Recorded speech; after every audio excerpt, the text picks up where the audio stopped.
Sir, you need to leave immediately. This is a private members-only club. The receptionist's words cut through the hushed grandeur of marble floors and crystal chandeliers like a guillotine blade. Phones snapped to life, recording every micro-expression, every tremor of outrage. Marcus Williams stands rooted in place, boarding confirmation clutched in his hand as Sarah Chen's finger hovers over the panic button. In mere heartbeats, an elegant lobby transforms into a viral stage for racial profiling, with every guest's gaze and every viewer's feed locked on the unfolding injustice. This is more than a reservation dispute. It's a frontline battle for dignity. If you've ever been judged before you spoke, hit subscribe, drop your thoughts in comments, and stay tuned for an unmissable journey through power, prejudice, and real-time redemption. At precisely 2:47 p.m. on a crisp Tuesday afternoon, Marcus Williams stepped into the Meridian Club's marble lobby as if he owned the place, because in one sense he nearly did. The air was cool beneath crystal chandeliers, their light dancing across Italian stone floors polished to a mirror sheen. Members in tailored suits murmured in small clusters, their jackets whispering over the stone as they moved. Marcus's navy custom-tailored suit was impeccable, his stride confident. He approached the reception desk not as a trespasser, but as a man with a reservation for private room 7. Sarah Chen, the head receptionist, spotted him from her workstation behind the mahogany counter. 8 years at the Meridian Club had honed her radar for trouble, though never until this moment had it faltered so spectacularly. She plastered on her practiced smile, one eyebrow arching imperceptibly. "Excuse me, sir, are you lost?" "The service entrance is around back." He halted 6 feet away, dark eyes meeting hers without a flicker of doubt. From the corner of his eye, he caught a woman in pearls lifting her phone, the red live icon glowing ominously. With a calm precision that belied his shock, Marcus placed both palms flat on the counter.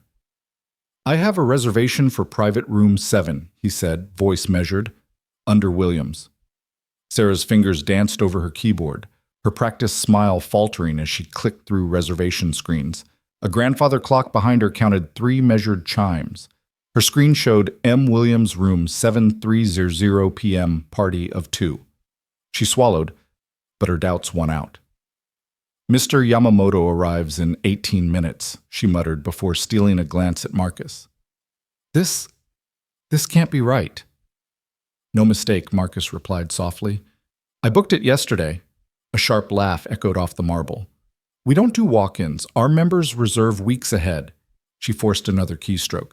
M. Williams, no record of membership. In that instant, Marcus realized this would not be a polite exchange. Sarah slid her hand toward the hidden panic button beneath her desk. Marcus's pulse quickened, but only behind a mask of unwavering calm. He withdrew a sleek black wallet, letting the beam of chandelier light catch on a glimpse of his black American Express Centurion card. Sarah's gaze whizzed past it, searching for any sign of fraud. "Sir," she said louder, "you'll need to step outside while we verify this reservation." Her tone carried the weight of authority, yet also the tremor of unease. From afar, Amanda Hutchinson's Instagram Live pulsed at 47 viewers, then climbed. "This is Amanda reporting live from the Meridian Club," she whispered into her phone. "We're witnessing what appears to be racial profiling in real time. Stay tuned." Marcus inhaled gently, placing his wallet away. He reached inside his tailored jacket fingertips, brushing the leather, unsure whether to reveal more documentation or stand silent. Before he could decide, Sarah's panic button sent a silent alarm to Security Command. Within seconds, Tom Rodriguez, head of club security, emerged from a side corridor. Years of scanning building entrances had taught him to spot discord. At the sight of 3 security officers now gathering members' idle chatter, snapped to hushed curiosity. "Problem." Miss Chen Tom's deep voice carried both command and concern. He offered Marcus a nod, then turned to Sarah for explanation. "This gentleman claims a reservation for room 7, she said, voice wavering between protocol and panic. "No membership on file." Tom's gaze flicked to Marcus, sizing him up in 2 seconds flat. The expensive watch on Marcus's wrist caught the light worth more than most monthly salaries. Still, Tom's expression remained unreadable. "Sir," he said, voice respectful but firm. "May I see your confirmation number and ID?" Marcus produced a sleek envelope bearing the club's header and the printed reservation. He slipped out his driver's license still. Sarah squinted. Membership card, she insisted. I prefer not to broadcast my personal information, Marcus replied evenly. You verified the reservation. That should be sufficient. Sarah's shoulders stiffened. We have procedures. Tom raised a gloved hand for calm. Let's not escalate, he murmured to Sarah, then turned back to Marcus. Sir, if you'll step aside. Step aside for what Marcus asked quietly. I have a right to be here. The lobby's hush deepened. Vertical lines of tension etched between door frames across the gleaming floor. Every pair of eyes tracked this clash of entitlement versus entitlement power versus prejudice. Then echoing from someone's tablet in the seating area, Dr. Patricia Park's voice rang out. This young man has done nothing wrong. He's shown valid confirmation and ID. A respected club member, Dr. Park's intervention rippled shock across the room. Sarah's hand trembled. Tom exchanged glances with his team. Every driver's license, every corporate card, every whispered doubt now danced under the scrutiny of live streaming cameras. Marcus slipped out his phone, tapping a quick text, Dad landing in 12 minutes. The subtle motion was deliberate but visible to any who cared to watch. Sarah spotted it, her face draining of color. In that charged moment, the Meridian Club's grandeur collided with real-time accountability. The guards' stances wavered. Members' murmurs grew urgent. And Marcus Williams, alone yet unbowed, prepared to turn this moment of injustice into a reckoning none would forget. In the opulent hush of the Meridian Club lobby, the tension between expectation and prejudice crackled like static. Sarah Chen's fingers hovered over her keyboard, eyes darting between lines of glowing text. She scrolled and scrolled reservation after reservation until she landed on the entry M. Williams, Private Room 7, 3:00 p.m. Party of 2. Yet the name on the screen simply refused to match the man standing calmly before her. Here, she said, voice taut. It says M. Williams, Room 7:30 p.m. But that doesn't make you Marcus Williams. He inclined his head almost imperceptibly, as if humoring a child's denial. It does, he replied softly, tone steady. My reservation. Booked yesterday at 2:15 p.m. Sarah's eyes flickered to the clock above the grand fireplace, 2:55 p.m. 8 minutes until his guest arrived. A wave of doubt collided with her thoroughly ingrained belief that only certain faces belonged at this mahogany desk. She tapped the screen to refresh. Nothing changed. Behind her, Amanda Hutchinson's phone shifted position, capturing Sarah's mounting desperation. The live viewer count climbed past 100, 102, 156, 207. Comments scrolled. This is outrageous. Call the police discrimination in real time. Each new alert pounded like a drumbeat in Sarah's anxious mind. Clearing her throat, Sarah forced herself to look back at Marcus. I'm sorry, Mr. Williams, but you must understand protocol requires membership verification. Card, please. Marcus opened his tailored jacket with the calm deliberation of a man who had prepared for every contingency. From an inner pocket, he withdrew a leather-bound wallet. He set it on the counter, letting the light glint off a sleek platinum American Express Centurion card peeking from beneath his ID. Sarah's gaze flicked past it. She saw the card, recognized its rarity, yet chose to see only suspicion. That's not how it works, she insisted, voice trembling on the edge of hysteria. Your reservation shows a name and time, that part's correct, but you need to prove you're a member. I've shown you my ID, Marcus said, tone unhurried, and my reservation. What more do you need? Sarah's shoulders tightened. Membership card. Then show me yours, Marcus suggested quietly. The flatness of his riposte struck her like a slap. How dare he turn her own demand back on her? Her fingers pressed another key and a new system window popped up. It was the membership directory. Sarah hesitated, then typed rapidly. Rows of names flickered on the screen. Chen. Sarah. 8 years of service, impeccable record. She blinked. This can't be right, she stammered. She clicked again, double-checked her search. No error. She was indeed a member of the Meridian Club, entitled to the very privileges she was about to deny. In that moment, light through the high windows seemed to dim, as though overhead chandeliers recoiled from the injustice below. Sarah's chest tightened with shame and fear. but corporate policy loomed larger in her mind than personal accountability.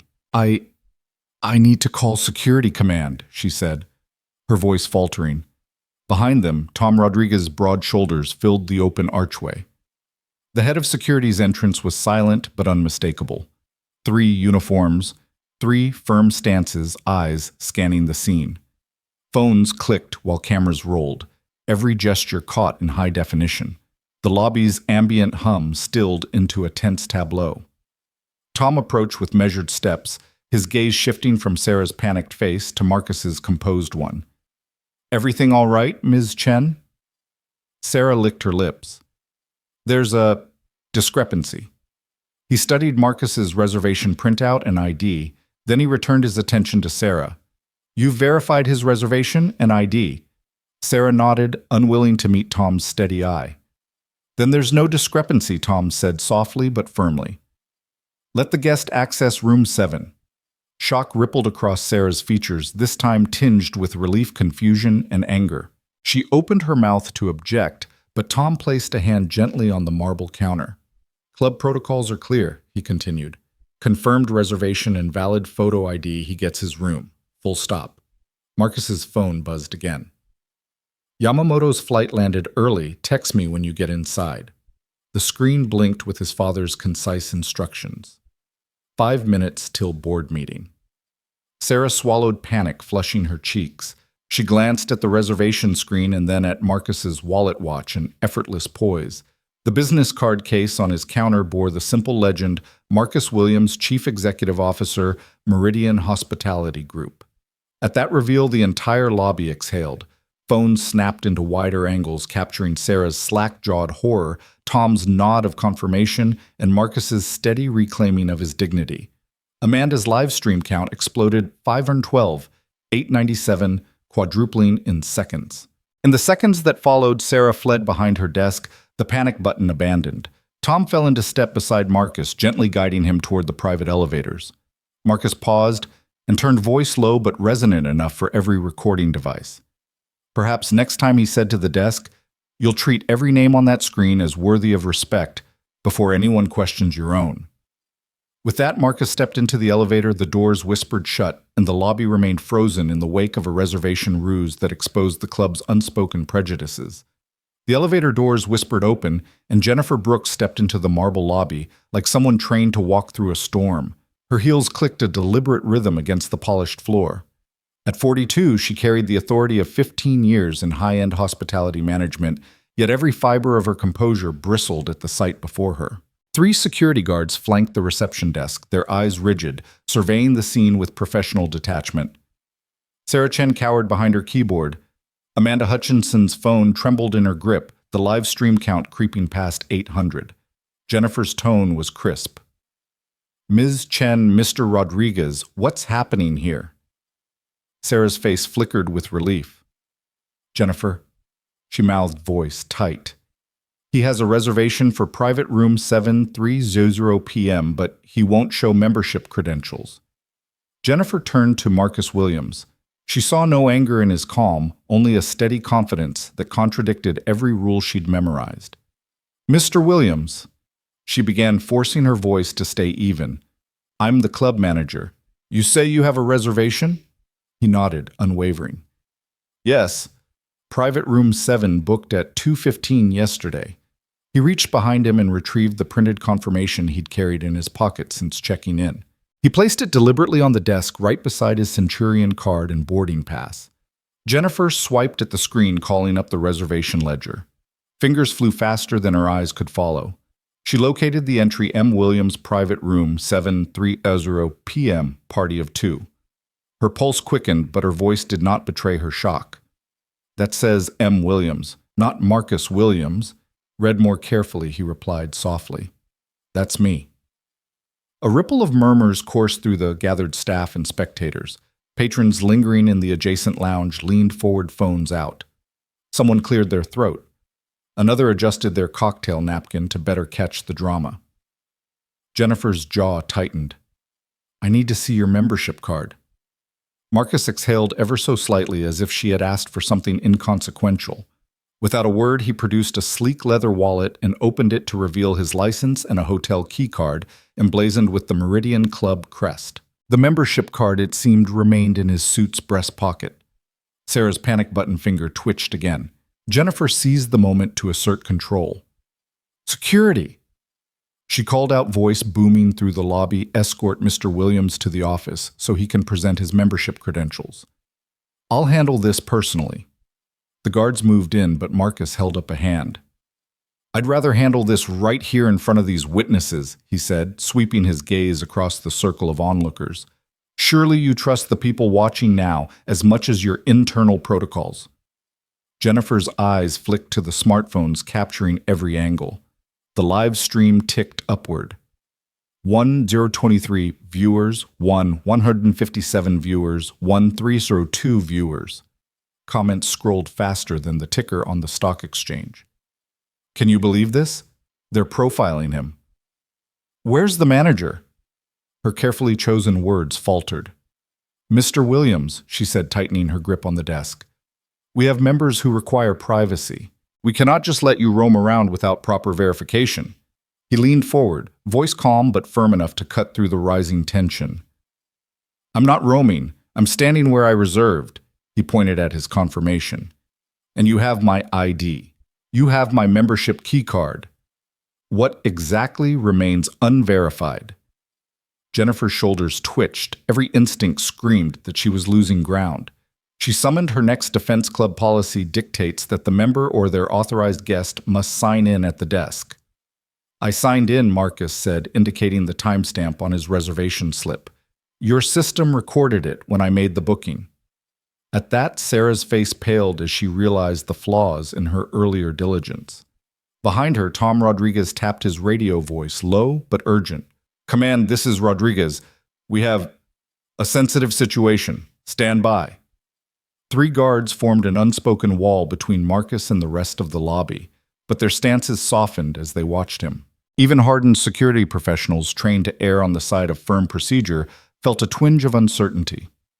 Amanda's live feed hit 1,500 viewers.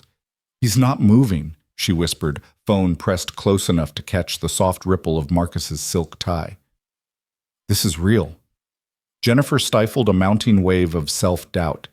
She steeled herself and looked Marcus in the eye. "If you cannot produce your membership card, I have no choice but to ask you to leave." Behind her, Tom's hand hovered near the holster of his radio microphone. Sarah's trembling fingers hovered over her panic button. Jennifer caught her reflection in the reception desk's bronze finish, an image of a manager teetering on the brink. Marcus's expression never wavered. "Then I will remain right here until you resolve this."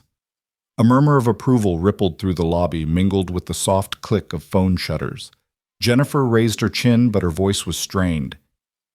"This is your final warning." At her words, Marcus simply glanced at the lobby clock. 2:58 p.m.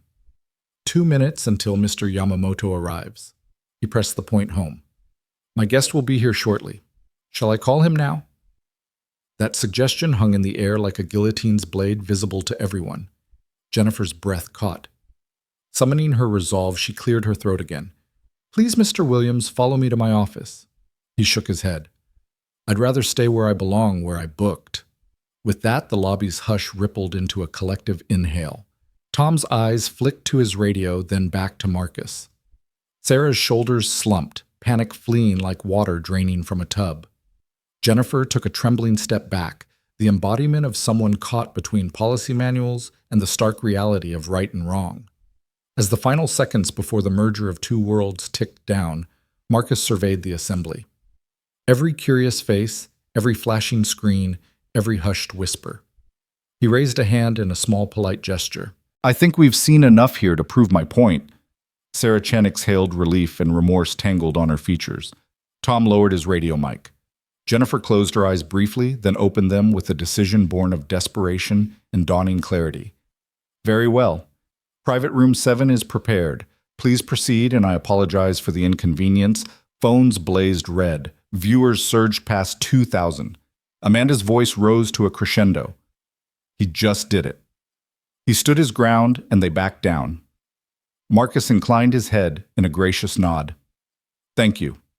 And with that single word, he stepped past the reception desk, past the stunned staff, the whispering guests, and the glaring cameras, and walked toward the private elevator. The hushed grandeur of the Meridian Club stood forever altered, a lobby where policies, privileges, and prejudice had collided, and where one young man's steady resolve had exposed an entire institution's blind spots. The tension in the Meridian Club's marble lobby had been simmering like a pot left on high heat, one wrong move away from boiling over. Now, two uniformed officers strode in, Officer Luis Martinez, 15 years of TSA experience etched into the crease of his brow, and Officer Mike Patterson, whose steady posture spoke of decades in private security. They paused at the edge of the reception desk, scanning the gathering crowd as if searching for the fault line beneath their feet. Marcus Williams stood unwavering in his tailored Navy suit, hands relaxed at his sides, calm eyes sweeping the room. Sarah Chen and Jennifer Brooks had retreated a few steps, caught between protocol and the mounting evidence against them. Amanda Hutchinson's phone, held high above the crowd, displayed 3,000 viewers and counting. Her red live indicator pulsed like a heartbeat. Officer Martinez cleared his throat, drawing the attention of every onlooker. "Sir," he said in a low, courteous tone, "may I see your ID and confirmation?" Marcus produced his leather wallet with deliberate ease, a valid driver's license, the Centurion card gleaming under the chandelier, and the printed reservation confirmation. Under Martinez's directive nod, Officer Patterson leaned in, inspecting each item under the lobby's bright lights. The Centurion card's embossed lettering, the precise hologram on the membership key card, and the crisp printing on the reservation slip, they all passed muster. Sarah's earlier confidence, the unwavering recitation of club policies and panic button jitters, flickered in her eyes. Dr. James Park, seated in a velvet armchair behind Marcus, straightened as he observed the officers cross-reference each detail. Other club members, regulars with pinkies lightly poised over martini glasses, rose from their seats, clustering discreetly around the reception area. A hush fell over the room. Officer Martinez looked up, voice steady but softer than expected. "Mr. Williams, I'm not seeing anything suspicious here. Your ID matches your photo, your membership credentials are valid, and your reservation is confirmed." A ripple of surprised relief swept through the lobby. Sarah's hand fell from the panic button. Jennifer's posture slackened for the first time since the confrontation began. The guards behind the desk shifted uneasily, the weight of their uniforms feeling heavier in a moment that transcended their ordinary duties. Marcus inclined his head respectfully at Martinez. "Thank you, officer." Officer Patterson straightened, addressing the reception team. "Ladies, I'm sorry for the interruption. Mr. Williams is clear to remain in his reserved seat." In that charged instant, the scale of what had occurred snapped into sharper focus. Marcus, a young black man, had been treated as a presumed fraud until uniformed authority could vouch for his identity. His quiet dignity had forced the club staff to confront their own blind assumptions. Dr. Park rose from his seat, voice warm but firm. "If there are no further questions, perhaps Mr. Williams can proceed to his reserved room." A chorus of agreement hummed from the watching members. One well-dressed woman from the bar tapped her glass against a table to draw attention, offering a nod of solidarity that prompted murmurs of assent. Phones recorded approval, the live stream comments blossoming with praise. That's how you do it.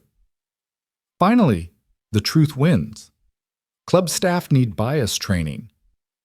ASAP, Sarah's voice trembled as she tried to salvage professionalism. "Of course, Mr. Williams, please accept our apologies for the misunderstanding." Jennifer stepped forward, swallowing hard. We'll escort you personally to private room 7. Officer Martinez offered a reassuring nod to Marcus, who inclined his head once more before turning to Jennifer. He never raised his voice, but the gravity of the moment resonated in each measured step he took. Behind him, Martinez and Patterson lingered discreetly, ready to step in if required, but their presence now felt more like protection of his rights than enforcement of policy. As they passed Sarah, Marcus gently paused. "Thank you for your help," he said, tone gracious. She blinked back tears, nodding so fiercely her carefully applied eyeliner threatened to smudge. The head receptionist's shoulders slumped as Marcus, flanked by the officers and escorted by Jennifer, slid past the reception desk into the polished hallway. Amanda's live stream followed, capturing every footstep, every nervous glance from staff, every glance at the growing crowd now clustered behind glass doors. When the elevator doors closed, a collective exhale seemed to ripple through the lobby. Phones lowered, the hum of conversation resumed, but the undercurrent had shifted. Officer Patterson called softly to Martinez. "Never seen anything like it." Martinez shook his head. "Neither have I." Sarah Chen sank into a chair, hands folded in her lap. Jennifer leaned close, whispering, "We need to fix this. Training protocols, everything." Dr. Park settled back into his armchair, staring thoughtfully at the now quiet desk. "This was a teachable moment," he said quietly. "Let's make sure it's not lost." Behind the reception desk, the live stream continued for a few more seconds before Amanda Hutchinson ended it with a steady breath. "Thank you for joining me," she signed off. "This is real-time accountability, and it works." Within minutes, the 3,000 live viewers had become tens of thousands across social platforms. Clips of the security officer's verdict, Dr. Park's intervention, and Marcus's composed exit spread rapidly. Security cleared him, finally. Profiling exposed infinite viewers tonight. Club staff caught in by a storm. Down the hallway, the elevator doors opened on the third floor, revealing deep burgundy walls and soft lighting guiding Marcus toward room 7. He walked slowly, hand trailing along the polished brass railing, contemplative rather than triumphant. The conference door stood ready. His business partner Kenji Yamamoto would arrive any minute, expecting nothing less than discretion and dignity. The officers retreated to a discreet corner of the lobby, radios and notepads at the ready. They exchanged somber glances, realizing that their confirmation of Marcus's identity had exposed a deeper problem, one that the Meridian Club's management could no longer ignore. As the lobby resumed its elegance, something fundamental had shifted.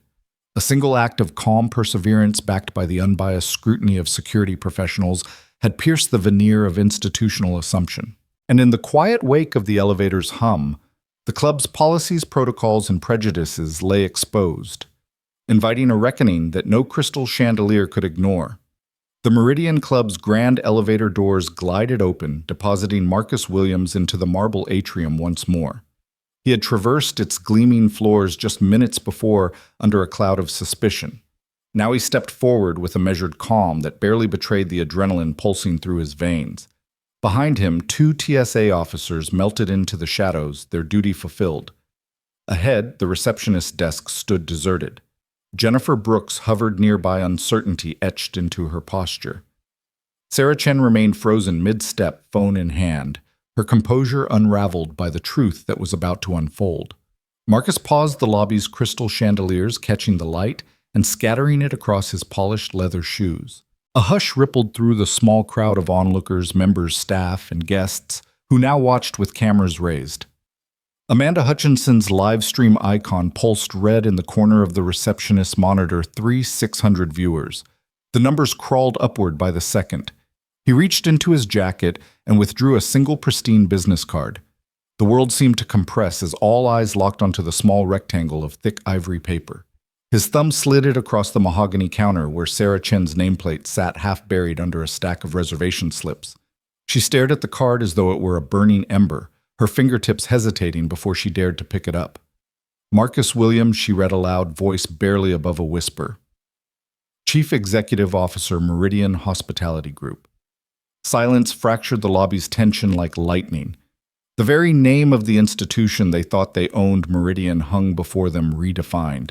Marcus's gaze swept from Sarah to Jennifer, then to the kitty corner bar, where club members stirred in stunned disbelief. The receptionist's keyboard clattered as she frantically searched her terminal for any sign of this impossibility. None appeared. Her eyes darted to the reservation screen, M. Williams, Private Room, 7:30 p.m. It blinked back at her, the letters now humming with new significance. Jennifer Brooks folded her arms, throat bobbing as she swallowed hard. She glanced at Sarah, whose trembling fingers finally set down the phone. Marcus turned to the 2 officers, offering a courteous nod. "You may step down," he said. They left without a sound, their departure carrying the subtle weight of having witnessed a corporate coup in microcosm. A murmur swept through the crowd as members exchanged incredulous looks. The woman in pearls at the bar snapped photos. Another guest raised an eyebrow, uttering, "He owns this."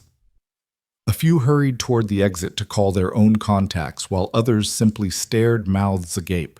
Marcus didn't raise his voice. He didn't need to. "It appears there's been a misunderstanding about who belongs here," he said calmly, voice echoing ever so slightly against the marble walls. "Allow me to clarify." He stepped around the desk, extending his hand to Sarah Chen. She looked at his offered palm as though it might vanish if she dared to grasp it.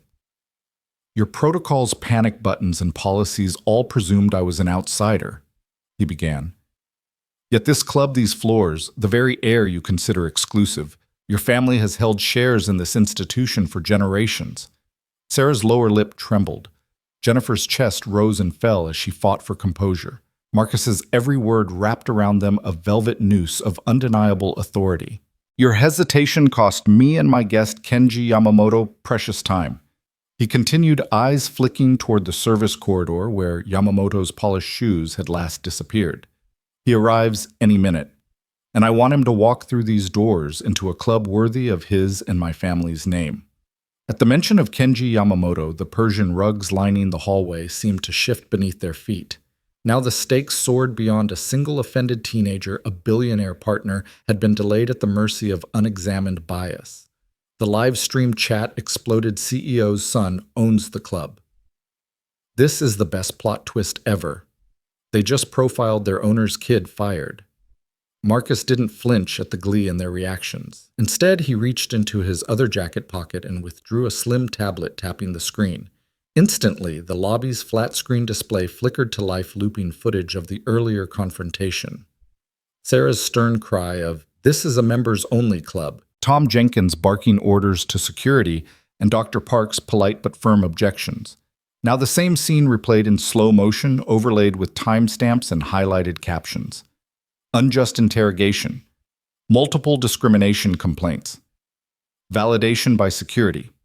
The footage cast a new light on every protocol Sarah had cited. Each policy suddenly looked like a draconian rule designed to exclude rather than to protect. Murmurs swelled to a roar as the club's patrons realized they had been unwitting audience to an act of racial profiling, and that act had targeted their own leadership. Jennifer swallowed audibly.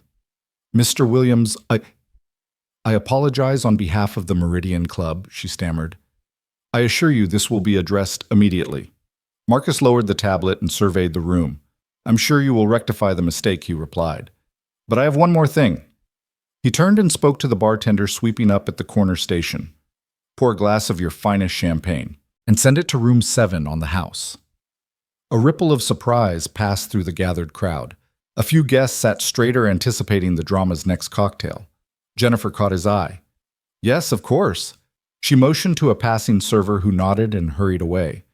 Marcus returned his gaze to Sarah. "You and anyone on this desk will undergo sensitivity training immediately. And the club's membership criteria and verification protocols will be overhauled. No more assumptions based on appearance, no more private members only, cards waved like weapons." Sarah looked down at her feet. Tears unstopped. "I understand." In addition, Marcus added, voice shifting to a tone of finality, "You will issue a public apology to Mr. Yamamoto, to me, and to every guest who witnessed this event, and you'll do it before he arrives." A stricken gasp rose from the women who'd been filming. Amanda Hutchinson's face appeared on the flat-screen live stream feed, surprising even Marcus as her reflection flickered beside the CCTV footage. Thousands more viewers churned across her interface. Public apology. Now, make them say it. Marcus inclined his head toward the now absent reception desk. "I'll expect copies of the apology and of the retraining schedules on my desk by tomorrow morning," he said softly. "After that, I will personally oversee the launch of the new verification system. Your club's reputation depends on it." He tucked the business card back in his pocket and turned his shoulders straight as he strode toward the side corridor. The doors to Private Room 7 waited poised to receive both Kenji Yamamoto and the new era of Meridian Club accountability. Behind him, the lobby walls still trembling from the shock of authority, inverted the staff and members only just comprehending that assumptions had been unmasked and power reclaimed by the one they tried to exclude. The final sound as the elevators closed was a soft click, a punctuation mark on a spectacle that began with denial and ended in undeniable command. And in the corridors beyond, preparations began for the champagne toast that would celebrate not just a business meeting, but a decisive victory for dignity over bias. Less than 15 minutes after the marble lobby coup, Marcus Williams strode through the mirrored double doors of the Meridian Club's executive suite, flanked by Kenji Yamamoto and two of the club's stern-faced board members. Outside, the live stream crackled across phones and tablets. 200 viewers had watched Marcus unveil his identity and dismantle the reception staff's prejudice. Now they were about to witness the boardroom reckoning. The chairs around the glossy mahogany table were already filled with the club's full board. Victoria Sterling, the indomitable chairwoman whose sharp gray bob and steel blue gaze concealed decades of wielding power behind closed doors. David Chen Marcus's own father and the group's largest shareholder, and an array of finance, legal, and hospitality executives whose crisp suits bespoke their authority. In the corner, a massive LED screen glowed, cycling between CCTV footage of the confrontation, Amanda Hutchinson's Instagram Live, and a live social media ticker, #Meridian profiling, trended at number 2 nationally. Victoria spoke first, her voice calm but clipped. "Thank you all for gathering on such short notice. The footage circulating online leaves no room for debate. Discriminatory behavior occurred in our lobby upon our watch." She tapped a remote. The screen froze on Sarah Chen's rigid stance at the desk, fingers poised over the panic button. Marcus stepped forward, pulse steady. "This isn't just a PR problem," he said. "It's a structural failure." He clicked the remote. A spreadsheet appeared, 23 discrimination complaints logged against front desk staff in the last 18 months. Below it, a bar chart showed revenue dips, $2.3 million lost to membership cancellations, attributed directly to customer service conflicts. A red line arced across the top, a sudden spike in online mentions overwhelmingly negative in the past hour. Gasps rippled around the room. Even Victoria's lips parted in surprise. These numbers, she whispered, tracing the data with her eyes. "I had no idea the impact was this severe." Kenji Yamamoto cleared his throat and leaned forward. "In Tokyo, we measure brand reputation in genuine human equity. Discrimination is a liability no balance sheet can absorb." He glanced at Marcus. "Your swift action in the lobby convinced me that you're serious about reform. Now your board must be too." Victoria drew a breath, nodded, then looked directly at the legal counsel, Jennifer Walsh. "Can we commit to immediate terminations for the staff involved?" Jennifer's fingers flew across her tablet. "Yes. Under Section 4.2 of our Employee Code, discriminatory conduct mandates. Summary dismissal. No appeal process." She glanced at Marcus. "Sarah Chen and her direct overseers will be terminated effective immediately. We'll prepare notices as we speak." Marcus nodded in approval. "Good. Next, we need mandatory bias training rolled out to every single staff member, front desk, security, housekeeping, even executives. No exceptions." He advanced the slide. Mandatory annual bias training, 16 hours of interactive workshops partnered with NAACP certified trainers to begin within 7 days. Quarterly refresher courses thereafter, led by rotating facilitators to prevent complacency. A public docket would track completion and publish attendance rates. At Yamamoto's urging, he added, "We'll fund an annual $500,000 Dignity and Service Scholarship for hospitality students from underrepresented communities, an investment in the future workforces of our properties." Heads around the table bobbed in assent. Victoria's attention snapped to the compliance officer, Dr. Patricia Williams. "Can we stand up a real-time reporting system?" Patricia tapped her tablet. "Absolutely. We'll integrate an anonymous hotline and a mobile app. Guests and staff can file discrimination reports with instant alerts to my team, and we'll publish a monthly dashboard of incident volume and resolution metrics." Transparency is key. The social media ticker updated in real time. Meridian Club announces zero tolerance, reform scrolled across. Phones buzzed. Reporters already clamored for statements. Marcus allowed a small, satisfied smile. David Chen, his father, cleared his throat. I want to address the legal and financial impact. We anticipate at least $5 million in potential class action exposure if we don't demonstrate good faith. But if we enact these reforms and broadcast them effectively, we reduce long-term legal costs by up to 80% and will rebuild our customer base with renewed trust. He clicked to a slide. Projected ROI plus 15% membership growth, net promoter score up 30 points. Victoria exhaled a rare display of relief. Then, let's make it official. She stood motioning to the assembled board. I move to adopt these resolutions: immediate terminations, mandatory bias training, real-time reporting scholarship fund, and transparent public reporting. All in favor? Hands rose in unison. The motion passed unanimously. At that moment, a muted cheer fluttered through the room, echoing the distant hum of the lobby's vacuum drones and the soft clink of champagne glasses being prepared in the club's private lounge, a gesture by the new CEO in Marcus's honor. Marcus leaned back in his chair. Fingertips steepled. Thank you. Remember, justice isn't delayed until lawsuits force it. It's delivered when we choose to act. Let this be the standard, not the exception. Yamamoto extended his hand. To a new era of hospitality, he said.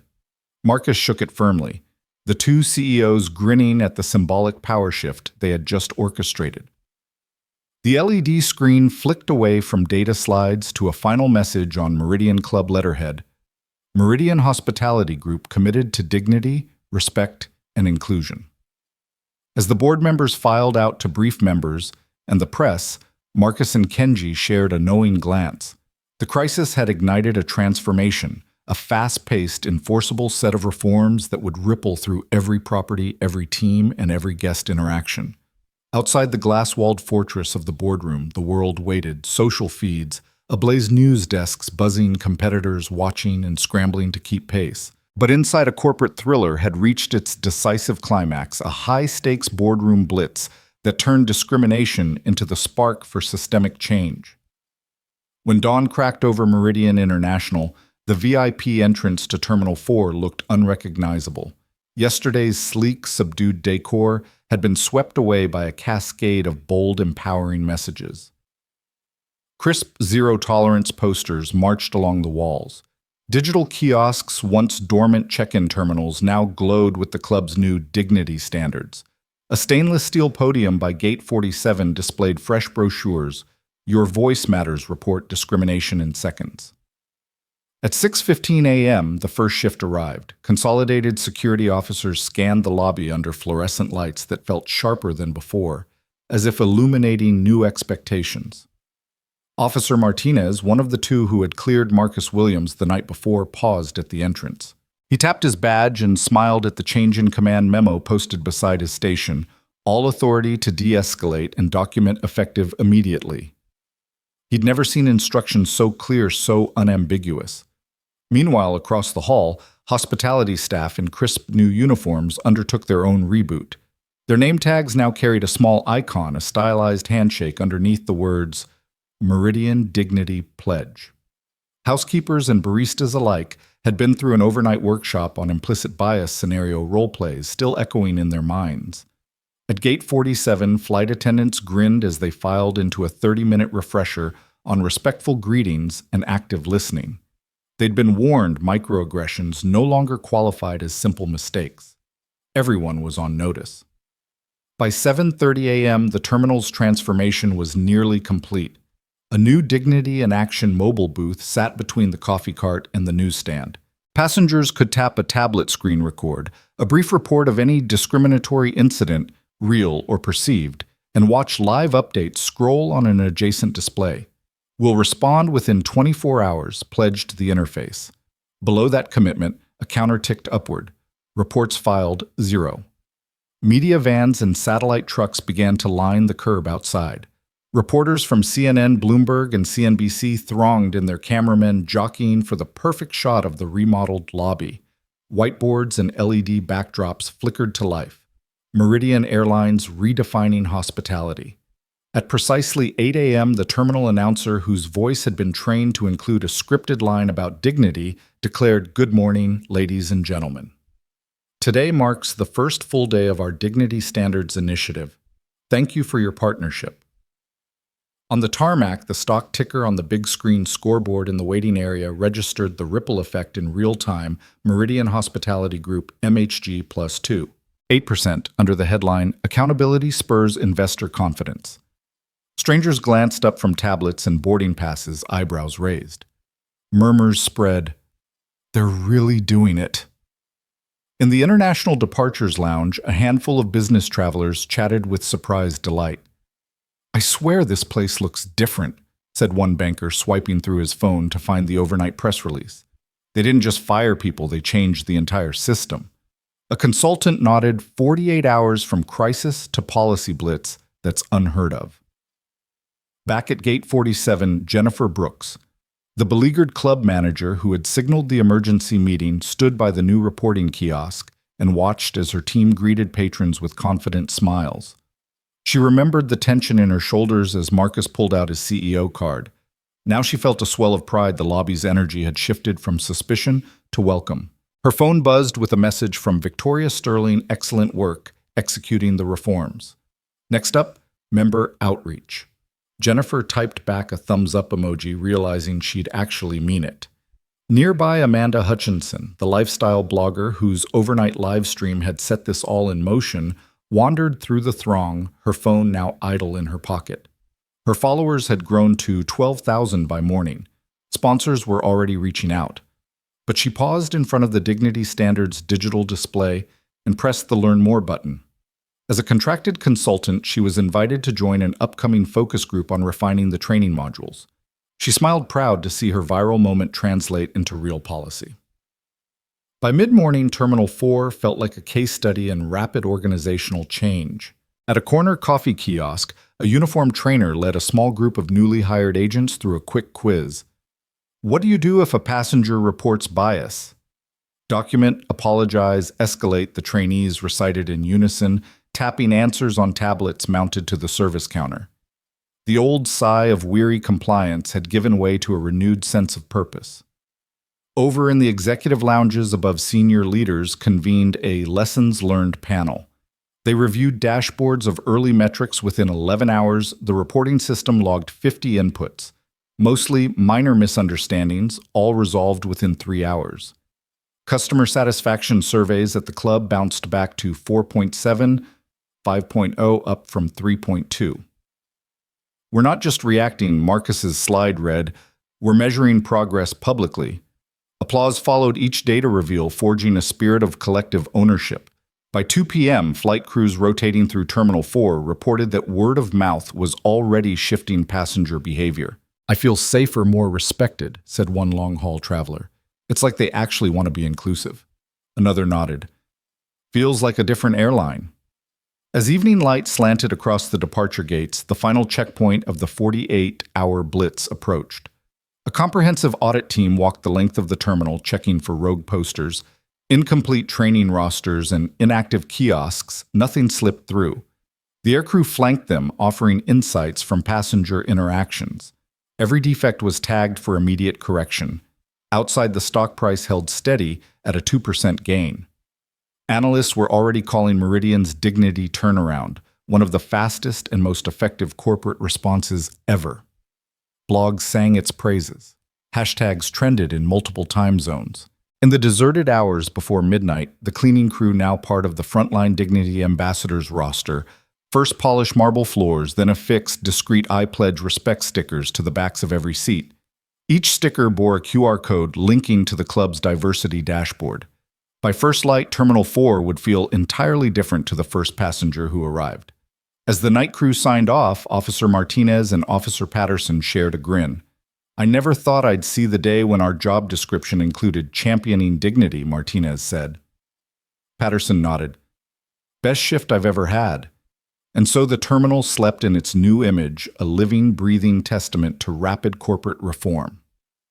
Only 48 hours had passed since Marcus Williams's quiet coup, But those 2 days had reset the standards of service accountability and social justice for an entire airport and entire industry.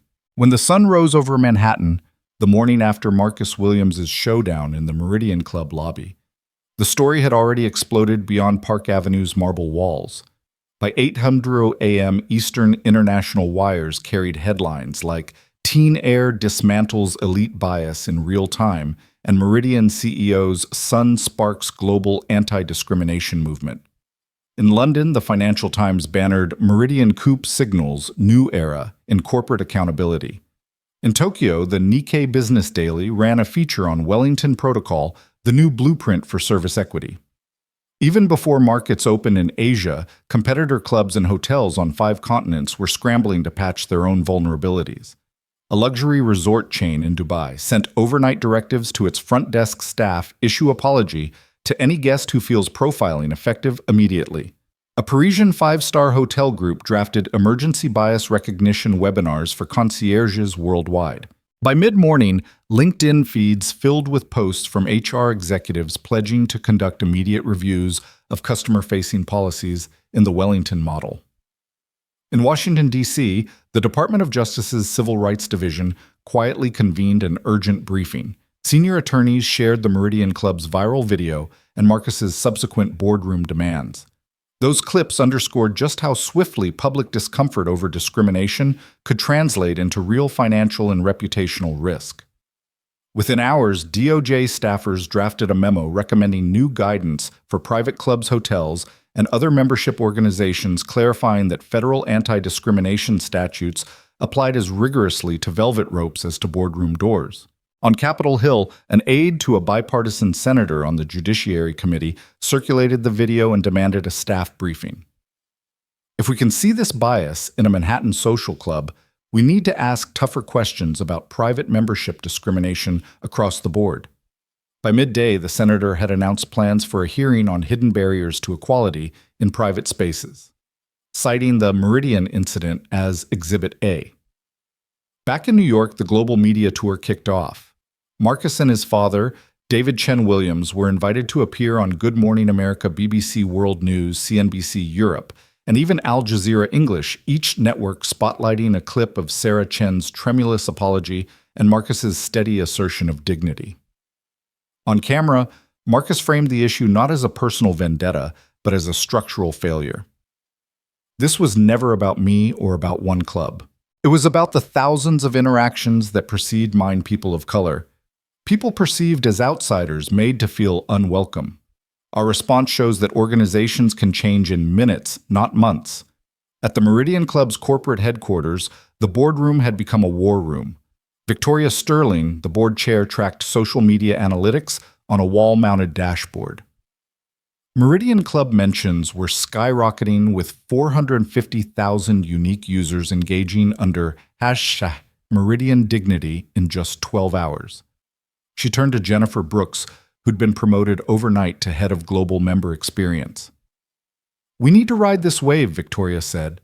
"Set up webinars for every regional office. Send the Dignity Standards Toolkit to every franchise and partner property worldwide. By tonight, I want a plug-and-play version for Asia, Europe, and the Middle East." Simultaneously, the Meridian Hospitality Foundation, established by David Chen Williams years earlier to fund diversity scholarships, mobilized its grantees. Within 24 hours, 25 hospitality schools in North America and Europe had scheduled panels on the Meridian case, moderated by Sarah Mitchell. The former flight attendant turned diversity advocate, alongside Amanda Hutchinson, the lifestyle blogger whose live stream jump-started the crisis. Social justice nonprofits and ACLU chapters touted the incident on their channels as proof that legal empowerment and viral documentation could force corporate systems to behave justly. In boardrooms from Hong Kong to Sao Paulo, CEOs convened lessons learned sessions. At a Brazilian private equity firm, the managing partner opened his leadership offsite by playing Sarah Chen's live stream, pausing it at every microaggression, and prompting executives to reflect on how those same biases might play out in underwriting meetings or due diligence negotiations. In London, a hedge fund held a brown bag lunch for junior analysts, screening the Meridian video and dissecting the boldness of Marcus's real-time demand for terminations and bias audit commitments.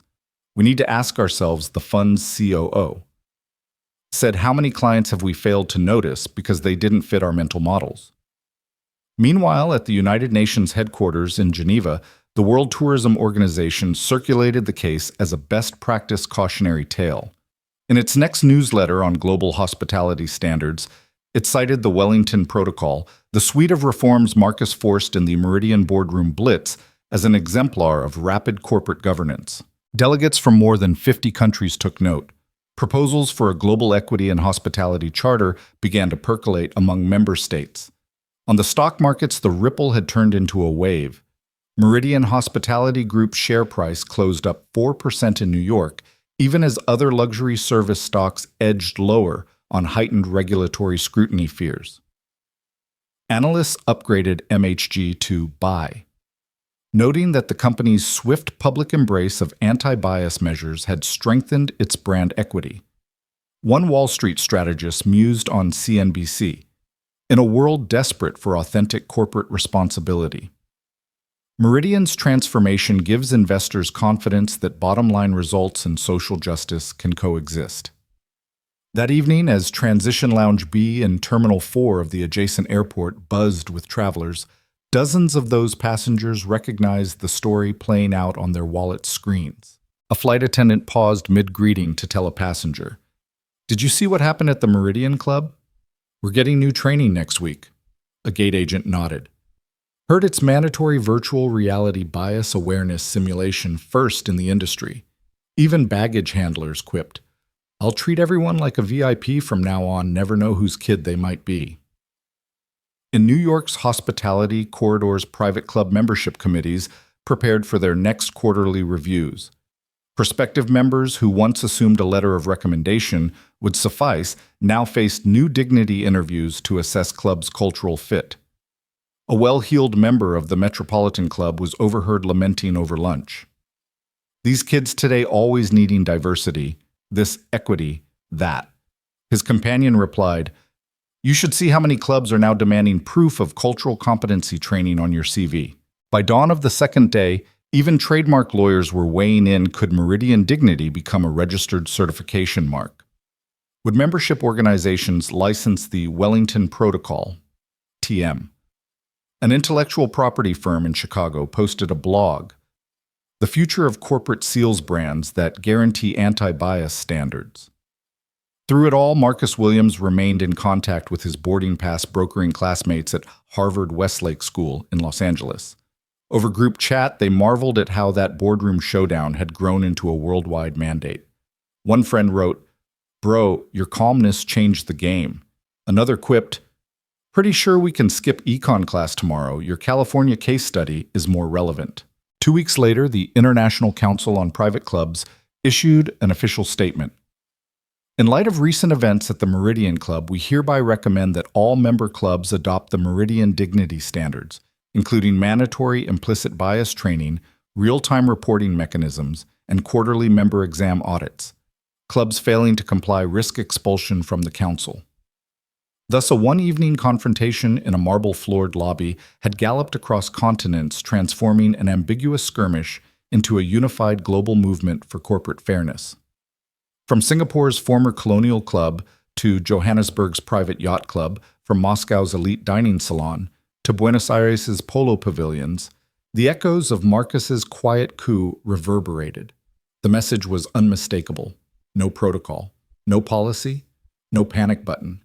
No matter how steeped in tradition, could withstand the force of documented injustice met with resolute real-time accountability. And so as the world turned its attention to the next viral headline, one truth remained clear: a single act of measured defiance grounded in dignity had awakened institutions across the globe to a new standard, one where power at last served justice rather than perpetuated prejudice. From the gleaming marble of the Meridian Club to bustling international airports, the reverberations of that tense afternoon have evolved into a blueprint for lasting change. In boardrooms from Wall Street to Hong Kong, executives now open presentations with the live-stream clip of Marcus Williams standing unflinching amid unfair scrutiny. Case studies in Harvard Business School's Baker Library feature his quiet composure, and the emergency boardroom blitz that followed as a masterclass in values-driven leadership. At Meridian Hospitality Group's flagship training center in Phoenix, frontline staff gather each Monday morning for dignity drills. Flight attendants, hotel concierges, and private club hosts don VR headsets to simulate scenarios of unconscious bias. Each module ending with the prompt, "What would Marcus do?" Instructors emphasize that a single question, "Do we treat every guest with equal respect?" can interrupt an entire chain of assumption. On the digital dashboards of every property, real-time metrics quietly track equity alongside revenue. Customer satisfaction scores, once stuck at the industry average of 4.2 stars, have climbed to 4.7 across all demographics. Quarterly diversity audits conducted by an independent consortium of civil rights and hospitality experts have found systemic biases reduced by 83%. A league table of dignity champions recognizes branches that achieve perfect bias incident closure rates within 24 hours. In Chicago's downtown tower overlooking Lake Michigan, David Chen Williams stands before a new cohort of corporate fellows. He's no longer simply the CEO. He's the author of the Meridian Dignity Standards, a model replicated by 12 major hotel and club chains across 4 continents. Dignity isn't a slogan, he tells them. It's the lifeblood of our business. If we lose our guests' trust, every profit margin evaporates. His audience of rising leaders nods, inspired by a story that began in a marble lobby and ended in a global reckoning. Back in Los Angeles, Marcus Chen Williams, the teenager who first bore the brunt of unjust suspicion, has just received his bachelor's degree in economics and ethics. Stanford's commencement hall erupted in applause when he took the podium recounting his father's lesson. Dignity is the one thing no one can take away unless you give it away. He's now drafting his senior thesis on economic incentives for corporate social responsibility, which many predict will influence future U.S. legislation on discrimination in private establishments. Across the industry, people talk of the Wellington Protocol, the rapid response framework Marcus enforced in that emergency boardroom. It's built around 5 pillars: zero tolerance, terminations, mandatory bias training, real-time reporting, quarterly audits, and community-driven scholarship funds. Hospitality CEOs convene quarterly Wellington summits to share progress, benchmark metrics, and refine best practices. Attendance is by invitation only, and the invitation carries weight. Absence suggests a backslide. Meanwhile, at Meridian's New York headquarters, the original participants gather annually to commemorate the Dignity Day anniversary. Sarah Mitchell, the former head receptionist who resigned, now leads bias recognition workshops. She opens each session with a confession. "That moment in the lobby was my wake-up call. Since then, I've trained 18,000 hospitality professionals in empathy and equity." Her sincerity underscores one of the movement's most powerful truths: those who err can become the greatest advocates for change. In airports from LAX to Tokyo, Haneda Sky, first crew members start their pre-flight briefings with a clip of Marcus's confrontation. They recite a new in-flight mantra: "Every passenger boards with dignity." Flight attendant uniforms now sport a small lapel pin engraving of a simple line: "Dignity non-negatable." Passengers notice. They comment on social media. They choose flights based on intangible guarantees they can feel in the cabin's warmth. Regulators, too, have taken notice. Last year, the Department of Transportation published updated guidelines mandating transparent discrimination reporting procedures for all U.S. carriers and private club operators. The Meridian Dignity Act, championed by Senator Aria Gomez, codifies routine bias audits and compliance reports into federal law. Its preamble cites the Meridian precedent, the story of a teenager's quiet defiance and his family's corporate courage, as the catalyst for necessary reform. In communities once wary of corporate lip service, grassroots partners celebrate the tangible impact. The Dignity and Travel Foundation, founded by Marcus, has awarded $3 million in scholarships to underrepresented hospitality management students. Partners include the ACLU, UN Women, and the National Urban League, each integrating the foundation's reporting app into broader civil rights toolkits. Users file hundreds of passenger treatment reports weekly, most resolved within hours thanks to embedded rapid response teams.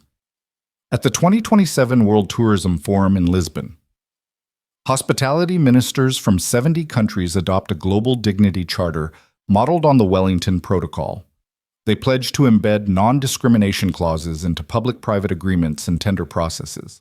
The charter's launch video, viewed by over 10 million, begins with Marcus's composed stance in that marble-floored lobby. Yet perhaps the most profound legacy is cultural. In everyday conversations, waiting for a table at a restaurant, joining a private club waitlist, people have become hyper-aware of the subtle ways dignity can be withheld. Servers pause before assuming accents. Doormen instinctively offer the same warmth to every arrival. Managers walk the floors with gentle audit apps open on tablets, ready to address any hint of bias. Dignity has ceased to be an afterthought. It is the first line of service. 2 years on, the statistics tell an undeniable story. Industry-wide discrimination complaints have plummeted by 70%, a figure so dramatic that analysts describe it as the most rapid decline in recorded bias incidents in any service sector since consumer rights tracking began. Net Promoter Scores, once flat at 66, soar into the 80s, driven by customers who now see respect as an integral amenity. In quiet moments, Marcus often reflects on that high-stakes confrontation. He credits his father's calm guidance and his mother's ethical counsel. He understands that one courageous choice in a marble lobby didn't just solve a personal injustice, it ignited a systemic reformation. And he knows the real work never ends. Because dignity, he reminds the next generation of leaders, is a practice, not a one-time event. It thrives on vigilance, evolves with empathy, and requires the persistent courage to challenge any protocol that dares to undervalue another human being. In every grand hotel foyer, every sleek cruise ship gangway, every members-only lounge, a single truth endures. When power confronts prejudice with purpose, injustice cannot stand. And so the legacy of that evening remains alive in policies hardened by accountability, in curricula shaping future executives, and in the everyday smiles extended without exception to every guest who crosses the threshold. Dignity, once non-negotiable, now defines the hospitality world.